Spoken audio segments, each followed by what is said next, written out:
गुरुजी, शुक्राना गुरुजी, सभी संगत जी को जय गुरुजी। संगत जी, आज मेरे चैनल पर आपको 2 आंटी जी के अलग-अलग सत्संग सुनने को मिलेंगे। उन्होंने मेरे साथ शेयर किए थे, तो आइए स्टार्ट करते हैं। और उससे पहले सभी बहनों को भाई दूज की बहुत-बहुत शुभकामनाएँ और दीपावली की भी शुभकामनाएँ एक बार फिर से। जी, आइए शुरू करते हैं। शिवाय शिव जी सदा सहाय। ओम नमः शिवाय। गुरु जी सदा सहाय। ये मेरा गुरु जी के पावन चरणों में छठा सत्संग है, जिसमें कि अभी जैसे मैंने पहले शेयर किया था कि मेरे अटके हुए पैसे निकल गए, फिर मेरे पापा ठीक हुए, मेरे बच्चे गुरु जी के जल चंदन टीका प्रसाद से ठीक हुए। ये सब मैंने संगत जी के सत्संगों से सुन कर सीखा, क्योंकि मैं साईं बाबा की भक्ति करती थी, तो मैंने साईं बाबा से भी बहुत कुछ सीखा।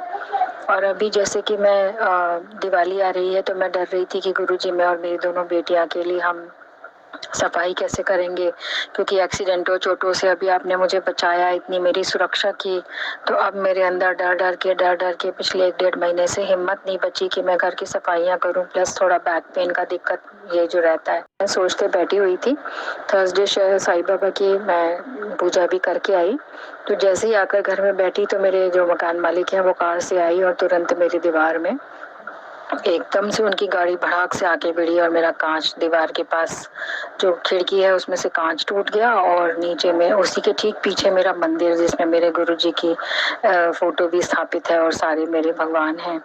तो मैं एकदम से दंग रह गई कि ये क्या हुआ। और देखा तो वहाँ पे है ना, मेरा टब और मेरा कपड़ों का पुराना कोई टूटा स्टैंड था, वो टूट गया। तो मैं मतलब मैं एक बार को तो समझ नहीं पाई क्या हुआ, पर फिर मेरे समझ में आया कि गुरुजी बहुत दिन से कह रहे थे दिवाली आ रही है तो सफाई कर, घर के बाहर से जो रखा है वो हटा। मेरे को समझ में नहीं आ रहा था, मेरे घर के बाहर तो मैं गुरुजी के कहे अनुसार दीपक ही जलाती हूँ, और मेरा दिमाग जा ही नहीं रहा था मतलब कि क्या हटाऊं घर के आगे से। तो वो जब टब टूटा कचरे का और वो जो स्टैंड टूटा, तो मेरे को लगा कि मतलब अब आदत हो गई कि कुछ भी होता है तो गुरुजी का इसमें कोई सुरक्षा होगी, कोई मेरे लिए प्रोटेक्शन होगा, कोई संदेश होगा। मैंने यही सोचा और सोचा कि चलो हल्के में कटा। 80-100 रुपए का टब था, स्टैंड तो मेरा था भी नहीं, पुराना था, टूटा हुआ किसी का। तो वो सब हट गया। तो वो सब आगे से जैसे ही हटा तो मुझे लगा कि कांच टूटा है, बस मेरा और कोई ज्यादा मोटा नुकसान नहीं हुआ। और उनकी भी हल्की सी गाड़ी में आगे डेंट आया था, बाकी कोई ज्यादा, क्योंकि अगर ज्यादा जोर से भिड़ती गाड़ी तो शायद दीवार ही उड़ जाती या मेरा मंदिर उड़ जाता, क्योंकि जस्ट ठीक पीछे मतलब मंदिर था मेरा। तो कैसे बचे, कैसे सुरक्षा हुई, कैसे कोई बड़ा चीज आनी थी जो छोटे पे टली है, जो मेरे ऊपर आनी थी, लेकिन सिर्फ चीजें टूट गई और वो भी जो गुरुजी हटवाना चाह रहे थे, ये समझ में आया मुझे। तो मैं बहुत खुश हुई कि नहीं, कोई बड़ा संकट था तो छोटे पे टला। जय गुरुजी, शुक्राना गुरुजी। कितना ही शुक्राना करूं, क्योंकि मुझे लग रहा था कि 2-3 बार मेरी चोटें बची हैं तो कहीं ना कहीं तो वो कष्ट जाएगा ही। तो वो कष्ट गुरुजी ने इस तरह से टाल दिया, क्योंकि मैं लगातार पिछले महीने 1.25 महीने से ऐसी स्थिति हो गई मेरी कि सत्संग जैसे खींच कर गुरुजी मुझे सुना रहे हैं, सुनाते सुनाते जो मैंने पहले सत्संग में शेयर किया था कि मेरी आग लगने से कैसे बची, और फिर अब ये इस तरह से भिड़ा। तो मतलब मैं शेयर करना चाह रही थी कि और भी संगत जी सुने और समझे। और उसके बाद मैं सोच रही थी गुरु जी इतना कुछ सह लिया तो मुझे लग रहा है कि मैं ना सफाई नहीं कर पाऊंगी। गुरुजी मुझे इस बात के लिए क्षमा कर दीजिए। और मुझे बार बार दिवाली आ गई, तुझे सफाई नहीं करनी, तेरे घर में कोना कोना साफ नहीं किया, तूने अभी तक दवा शुरू नहीं करी। मैंने कहा गुरुजी नहीं हो पाएगा मेरे से अकेले, मैं कैसे करूं, घर इतना गंदा पड़ा है, मंदिर तक मेरा इतना गंदा पड़ा है 2 साल से, मैं मतलब कैसे बीमारी और इन चीजों से निकल रही हूँ। तो गुरुजी मतलब उस दिन धनतेरस वाले दिन मैंने अपनी मेड को बोला था कि तू थोड़ी बहुत सफाई करा देना। उसने मुझे कहा था कि ठीक है भाभी मैं कर दूंगी धुलाई वगैरह। तो मैं निश्चिंत हो गई, पर वो आई नहीं। धनतेरस से एक दिन पहले भी, धनतेरस वाले दिन सुबह आई तो बोली कि मैं है ना, मैंने 2-3 लोगों से बात की थी, तो मैंने कहा मेरे तो कोई नहीं आ रहा है तो मेरे पति ही आ जाएंगे, वो उसको आता है काम और वो कर देगा। मैंने कहा चलो ठीक है। वो मुझे कह के गई आप टेंशन मत लो। तो गुरुजी ने इस तरह मेरी टेंशन हल्की कराई। लेकिन जब वो अगले दिन आए, दोनों सफाई कर रहे हैं, तो मुझे बहुत डर लग रहा था कि इतना घर फैला हुआ है, इतने जाले वाले, गंदगी काफी हो रही है। तो उन्होंने तो ऐसे बढ़िया तरह से 2 घंटे में पूरा किचन वगैरह अच्छे से सब जाले वाले रूम्स के झाड़े, रूम्स को धोया, सब कुछ बहुत प्रॉपर तरीके से 2-3 घंटे में करके और आराम से मैंने जो पैसे सोचे थे उनको दिए और बड़ी खुशी-खुशी लेके वो चले गए और मेरा पूरा घर 2-3 घंटे में चमक रहा था। हमने वापस चीज़ें जमाई, उसके बाद किचन देखा, सब कुछ अविश्वसनीय। 1-2 चीज़ें रह गई थी तो फिर मैंने उसको बोला, क्योंकि उसके बच्चे छोटे थे, उनको दोनों को जाना था। मैंने कहा ठीक है तुम जाओ, कुछ खाना दाल-वाल भी, उसने कहा मैं ले जाती हूँ। मैंने कहा ठीक है तूने खाना बनाया ले जा। ले गई और इस तरह से मेरा सिर्फ मैं बैठी रही, मैंने को कुछ भी नहीं करना पड़ा। 1-2 चीज़ें उसने पूछी कि भाभी ये क्या है, ये क्या है, बस उसने बताया मैंने, फिर मैं बैठ गई। मेरे को अपने बैक पेन से थोड़ा डर लगता है, 2 ढाई 3 साल पहले मेरे काफ़ी रहा है। तो बड़े आराम से वो सफाई, जैसे गुरुजी ने स्वयं ही उस लड़के को, उसके पति को भेजा। जो मैं उससे कह रही हूँ, मैंने कहा यार ना तूने सोचा ना मैंने सोचा, हमारे तो दिमाग में ही नहीं थी। बोली हाँ भाभी मैं भी नहीं सोच पा रही थी, जब कईयों से बात कर रही थी मैं, तो फिर मेरे पति ने बोला कि मैं ही कर दूंगा ना। तो मैंने कहा ठीक है बढ़िया है, मेरे को भी खुशी होगी कि तुम अच्छी लड़की हो, तो तुम्हें ही मैं पैसे दे के मुझे खुशी भी मिलेगी कि चलो। तो मैंने उसे अच्छी तरह से सब दिया। उसके बाद सारा घर साफ हो गया, मंदिर रह गया था। फिर मैं कह रही थी गुरुजी अब मंदिर नहीं कर पाऊंगी क्योंकि मेरे बस का नहीं है। लेकिन अगले दिन पता नहीं मैं गुरुजी का मंत्र जाप, जैसे मैंने बताया, मैं सुबह शाम बैठे बैठे, उठते बैठते, सोते जागते रटती रहती हूँ। तो अचानक मैं मंत्र जाप करते करते उठी और मेरे मन में आया कि नहीं तो मंदिर साफ कर। मेरे को किसी शक्ति ने जैसे उठाया, मैं उठ के और मंदिर साफ कर रही हूँ और मैंने मंदिर इतना सुंदर साफ कर लिया है घंटे के अंदर अंदर। सारा झाड़ पहुंच के दोबारा नहीं चल रही। बच्चे इतने खुश हो गए देखकर कि मम्मी अब कितना सुंदर लग रहा है मंदिर। मैंने कहा बेटा देखो ये मैंने नहीं है, गुरुजी ने ही करवाया है, क्योंकि वो ही चाहते हैं। क्योंकि मेरे को लग रहा था मैं तो नहीं कर पाऊंगी गुरुजी, मेरे तो बस की नहीं है कि मैं इतना गंदा 2 साल से मैं कर ही नहीं पाई, तो अब क्या कर पाऊंगी। मतलब निराश हो चुकी थी मैं। और फिर वो मंदिर मेरा साफ हो गया। फिर हमारा घर दिवाली पे जगमगा रहा था, मतलब साफ सुथरा कोना हर जगह। अगले दिन चेयर्स वगैरह थोड़ी पुछवानी रह गई थी, वो मैंने मेड से पुछवाई, फ्रिज साफ करवाया। उसने खुद ही कहा मैं कर दूंगी और अगले दिन आके वो भी साफ हो गया। हर चीज मेरी साफ हो गई। 2 हमारे रूम में आले हैं तो वो मेरे बच्चों ने साफ कर दिए और बेडशीट्स वगैरह चेंज कर दी। तो मेरा घर तो इतना सुंदर, गुरुजी ने कहा था दिवाली पे अब की बार तो खुशियां मनाएगी। और मेरे तो जैसे है ना, काटो तो खून नहीं। और कुछ लोगों का हमारा डिवोर्स के बाद इंटरफेरेंस अभी भी चल रहा था, तो वो भी अब की बार नहीं आ पाए इंटरफेयर करने की। बच्चों को कपड़े हम दिलाएंगे, मैं चाह रही थी कि मैं ही करूँ, मतलब मैं किसी तरह। तो उनका खुद ही आ गया कि हम नहीं आ पाएंगे, हम बिजी हो रहे हैं। तो मैंने गुरुजी का इस बात का तो बेहद, सबसे ज्यादा डर मुझे इसी बात का था। और बेहद शुक्राना गुरुजी की हमने खुद ने, बच्चों के कपड़े इतने सुंदर आए। फिर मेरी बेटी को है ना, सारा घर साफ हो गया। फिर उसको थोड़ा सा गले में इरिटेशन हुई डस्ट से, तो मैंने कहा जुकाम हो रहा था उसको रात को, तो मैंने कहा तू बेटा गुरुजी का घी लगा, चरणों में लगा के। उसने लगाया, अगले दिन बिल्कुल ठीक। फिर छोटी वाली दिवाली वाले दिन शाम तक उसको थोड़ा हमने डस्ट झाड़ी थी भाई ने और मैंने मिलके, तो उसको फिर से वो कफ और ये इतना ज्यादा हो गया। तो मैंने कहा तुरंत तो गुरुजी का घी तेल लगा, तो वो तुरंत उसने लगाया और वो ठीक हो गई। आधे घंटे बाद आराम से फ्रेंड्स के घर नया सूट पहन के घूमने गई। उसके कपड़ों की भी कहानी है कि उसके कपड़े आने थे 4 नवंबर को, जो हमने ऑर्डर किए थे। तो मैंने उसको बोला कि बेटा तू प्रे कर, गुरुजी को बोल के सोना कि गुरुजी मेरे दिवाली दिन, वो बार बार बोल गुरुजी मेरा दिवाली दिन आ जाए ताकि मैं पहन लूं अपना नया सूट। और आप विश्वास मानेंगे, हम जैसे ही सुबह सोकर उठे, घंटी बजी हमारी और हमारी डोर पे पहला उसका ऑर्डर, दोनों कुर्ते उसके सूट आए हुए थे जो उसको पसंद थे। और वो दोनों पहन, क्योंकि पहला जो मंगाया था वो गलत आया था और उसको पसंद नहीं आया था, हमने रिटर्न करा था लास्ट मोमेंट पे, तो एक्सपेक्टेड था कि 4 या 11 नवंबर तक आएगा। तो मैंने उसको बोला था कि नहीं गुरुजी से प्रे कर बेटा तू, गुरुजी जब इतना सब करवा सकते हैं, मेरे जैसी इंसान से सफाई करवा सकते हैं, मंदिर साफ करवा सकते हैं, तो क्या नहीं करवा सकते।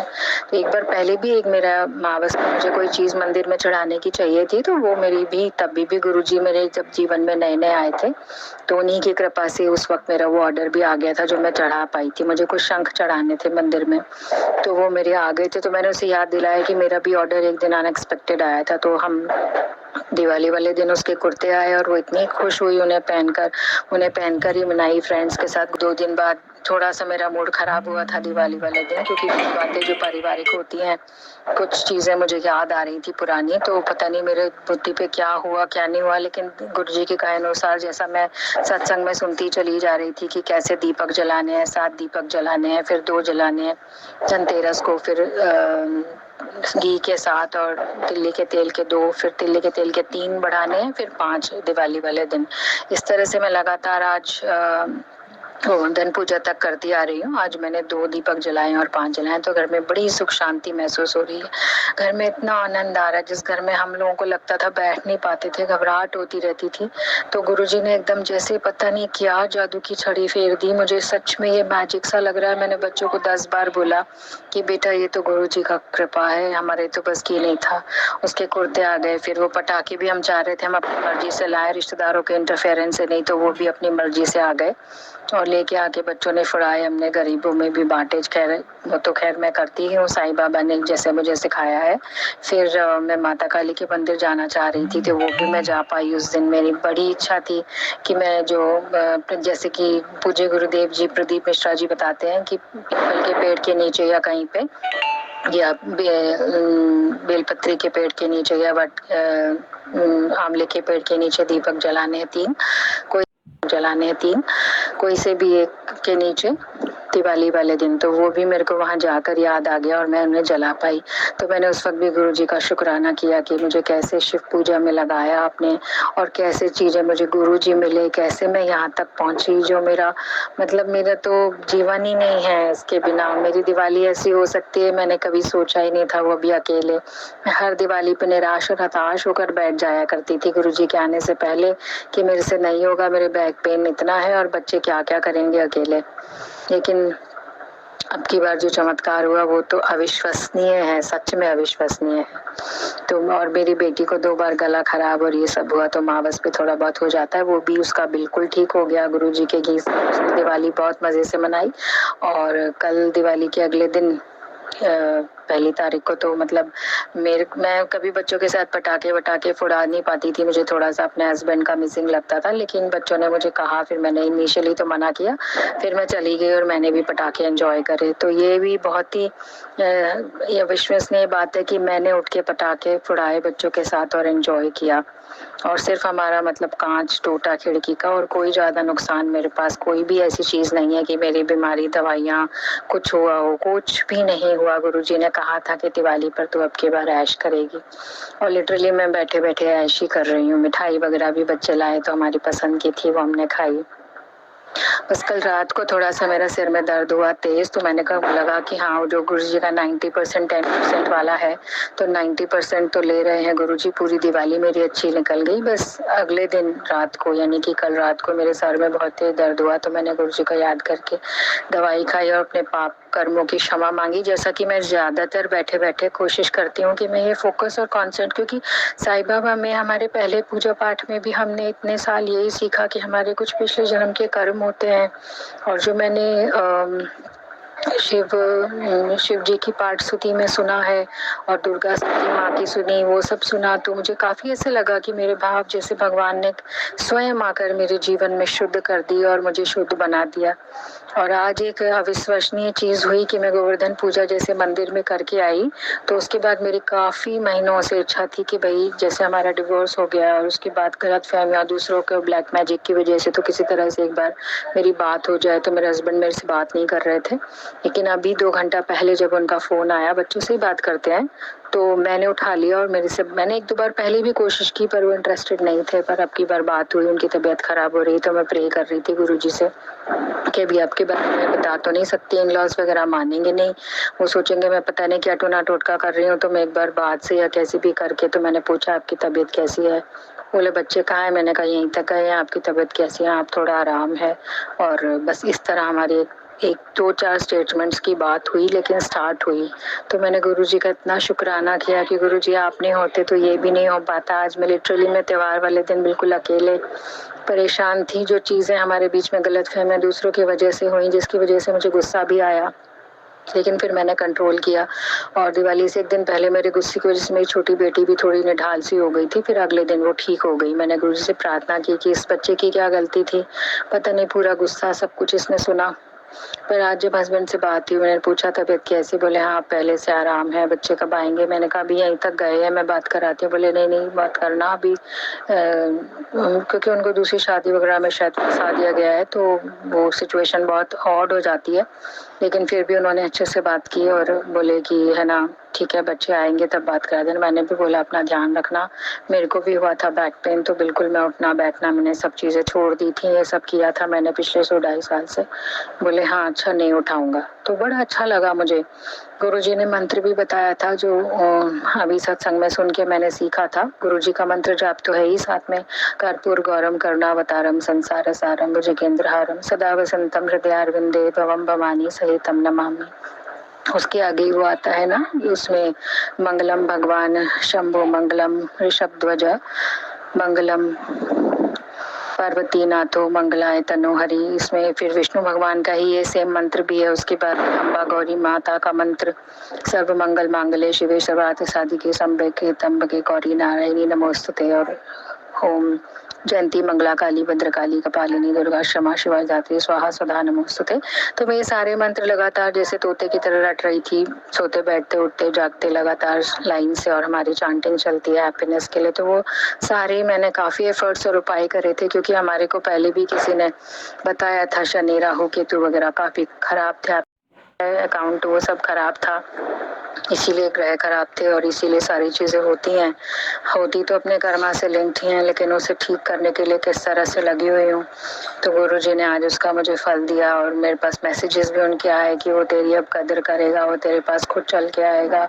काफी इतना मोटिवेशन है कि मैं बता नहीं सकती। मैं तो होप खो चुकी थी कि अब 2 साल से जब से वापस मैं इसी सिटी में वापस आई हूँ तो नहीं हो पा रहा है, लेकिन अब लगता है कि आज थोड़ा सा बात करके मुझे हिम्मत आई कि नहीं हो सकता है। और मैं जो गुरुजी से मांग रही हूँ, कहीं मैं जिद तो नहीं कर रही, कहीं मैं ये तो नहीं कर रही हूँ, और कुछ ऐसा बीच में आया था उनका कि तू मन्नत नहीं मांगती, तू जिद करती है। तो जिद करती हूँ गुरुजी, मैं क्या करूँ अब। मेरे को अपना पियो, अपना पिता साक्षात महाशिव इसी ईश्वर के सृष्टि के रचयिता करता मिल गए हैं, तो उनसे थोड़ी सी मैं कर सकती हूँ ना, कि मेरा उजड़ा हुआ घर बस जाए। तो मैं बस, मेरे को और कुछ भी नहीं चाहिए, और जितनी चीजें मेरी हैं वो तो आपने कर ही दी हैं। बच्चे आपकी कृपा से पढ़ लिख रहे हैं और ठीक हैं, और सब कुछ आराम से चल रहा है। और बच्चे इस बार दिवाली पे मुझे पहली बार खुश लगे, मैं भी खुश थी। और हम लोग ऐसे नहीं थे कि उदास और एकदम, मतलब घर में भी इतनी, घर में ऐसा लग रहा था जैसे पता नहीं कोई ईश्वर ने कोई रोशनी करी है, ये गुरुजी का ही हाथ है। और मैं इसीलिए खुश होकर आज तक दीपक जला रही हूँ, भाई दूज तक जलाऊंगी। जैसे जैसे जो चीजें करवा देते हैं, मैं तो बैठ के मंत्र जाप करती हूँ। तो अगर किसी और संगत जी को भी ऐसा लगता हो, कई बार हमें लगता है कि नहीं हम कृष्ण जी की पूजा करते हैं या हम माता रानी की करते हैं, तो वो सारे डाउट्स भी मेरे अब निकल गए हैं, क्योंकि वो सारी शक्तियां एक हैं। सबका मालिक, जैसे साईं बाबा कहते हैं, सबका मालिक एक है। आप चाहे किसी की भी पूजा कर रहे हो, वो जाति एक ही की तरफ है, बस एक पे। अगर आप माता रानी की कर रहे हैं, गणेश जी की कर रहे हैं, तो वो जाएगी तो गुरु जी के पास ही, साईं बाबा गुरु जी के पास ही जाएगी। क्योंकि एक सत्संग में मैंने सुना था, तो उन्होंने यही बोला था कि साईं का कोई और भी भक्त थे साईं बाबा के, तो उन्होंने बोला था कि उनमें और आप में क्या डिफरेंस है। जब गुरु जी थे तो उन्होंने जवाब दिया था कि ओ और मैं एक सी, यानी कि वो और मैं एक ही हैं। तो मुझे ये सुनकर बहुत मेरा डाउट क्लियर हुआ था उस समय। अब तो नहीं है मुझे डाउट, अब तो मैंने बहुत कुछ देख लिया है। तो मैं साईं बाबा की और गुरु जी की दोनों की, बल्कि गुरु जी का कोई मंदिर नहीं है तो यहाँ पे कृष्ण मंदिर या साईं मंदिर जो भी है, मैं दिन के हिसाब से वहाँ चली जाती हूँ, गुरु जी को याद करके चढ़ा आती हूँ। शनि मंदिर में भी गुरु जी को याद करती हूँ, हनुमान जी के मंदिर में भी गुरु जी, निम करोली वाले बाबा की जो मैसेजेस, जो चीजें, मतलब मेरे पास तो एकदम इंस्टेंट ऐसा आ रहा है ना कि तू चिंता मत कर। जैसे ही मेरे को ज्यादा टेंशन होती है और मैं कुछ खोल के देखती हूँ, तो तुरंत वही ऐसा लगता है कि लगातार वो बोले जा रहे हैं। मुझे विश्वास हो नहीं रहा है कि कैसे होगा हमारा घर, कैसे बचेगा, और वो मुझे लगातार बोले जा रहे हैं कि तू चिंता ना कर, सब कुछ मुझ पे छੱਡ दे। तो मैंने अभी दिवाली पर फिर से देख लिया कि जब मैं टेंशन लेती हूँ उससे कुछ नहीं होता, और गुरुजी पे छोड़ देती हूँ तो वही सब कुछ अपने आप ही मेरे से करवा देते हैं। मेरे अंदर शक्ति भी डाल देते हैं सब कुछ, क्योंकि मेरे अंदर तो खड़े होने की भी शक्ति नहीं बची थी। जिंदगी में इतनी सारी चीजों से, कोर्ट कचहरी थाना सब जूझ चुकी हूँ 2-2 3-3 बार, तो वो शक्ति बचती नहीं है ना, मेंटल इमोशनल। तो वो भी वो मुझ में डाल रहे हैं। तो ये अपने आप में एक बहुत बड़ा चमत्कार है। मुझे पास तो शब्द नहीं है शुक्राना करने के। गुरुजी बस अपने चरणों में लगाए रखना। डेली मैं प्रतिदिन आपके चरणों में, साईं बाबा के चरणों में नमन करती रहूं और अपने पापों की क्षमा मांगती रहूं, ताकि मेरा परिवार बच जाए, मेरे बच्चे अच्छे बन जाए। मैं उनको भी सिखा रही हूँ गुरुजी का आशीर्वाद लेना, करना, झुकना, हर चीज लाने से पहले बच्चों गुरुजी हैं जो उनके भी आगे काम आए। क्योंकि हम लोग इतना मुसीबत में आने के बाद सीख रहे हैं कि पितृदोष क्या होता है, ये सब चीजें क्या होती हैं, शिव जी की पूजा कैसे होती है। तो मेरे को लगता है कि शायद बच्चों को भी ये सब चीजें अगर हम पहले से ही सिखा दें, जो हम अपनी परंपरा को भूल जाते हैं प्रैक्टिकल वर्ल्ड में, पर काम अपनी पुरानी परंपरा ही आती है, अपने पूजा पाठ रीति रिवाज वही चीजें काम आती हैं। तो बच्चे यदि सीख जाएंगे, मेरी ऐसी आशा है। मैं हालांकि करवाएंगे तो गुरुजी ही, मेरे से तो जितना हो सकता है मैं उतना ही कर पाती हूँ। बस अब मेरा जो सत्संग का मैं अब ये वाला तो अगले सत्संग की तैयारी करती हूँ और गुरुजी के चरणों में शत शत कोटि कोटि नमन करती हूँ। धन्यवाद आंटी जी, आपने मेरे चैनल पर अपना शुक्राना सत्संग शेयर किया। बहुत ही अच्छा सत्संग था, दूसरों के लिए काफ़ी प्रेरणादायक था। इसी तरह से गुरुजी हमारा साथ देते हैं जब हम अपने अच्छे कर्मों के लिए आगे बढ़ते हैं और हमारी हिम्मत बनते हैं गुरुपा, और वो सब अपनी सारी बेटियों के साथ हैं। किसी भी बेटी को हिम्मत हारने की ज़रूरत नहीं है, बस अपने कर्म अच्छे रखने हैं। अगर हमारे कर्म अच्छे हैं तो हमें डरने की कोई बात नहीं है। हमें जो कुछ हमारा हिस्से का है वो कोई नहीं छीन सकता, चाहे दुनिया की सारी ताकत एक हो जाए। जो आपके कर्म में, आपकी डेस्टिनी में लिखा है वो आपको मिल के रहेगा। जय गुरुपा, शुक्राना गुरुजी।